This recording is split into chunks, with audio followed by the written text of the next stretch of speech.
监管介入之后，问题就解决了吗？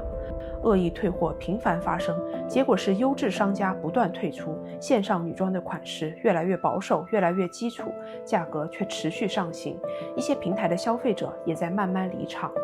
2024年8月，中国国内多家网购平台开始收紧退货规则，大幅限制仅退款，限制平台自动介入，并引入买家信用评分机制。同年11月，中国国家市场监督管理部门介入，要求平台强化对退货退款申请的审核，减少恶意滥用。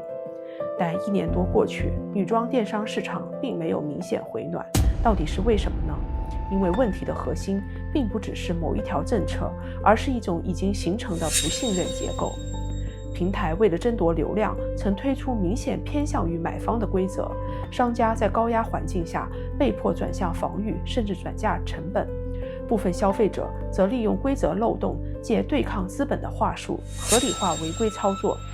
当三方长期处于博弈状态，都把彼此视为风险，信任就会被持续消耗。法规可以规范行为，却很难直接修复信任。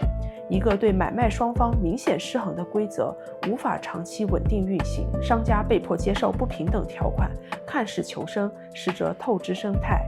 消费者短期获利，却在无形中推高了整体成本，让便宜又优质的选择越来越少。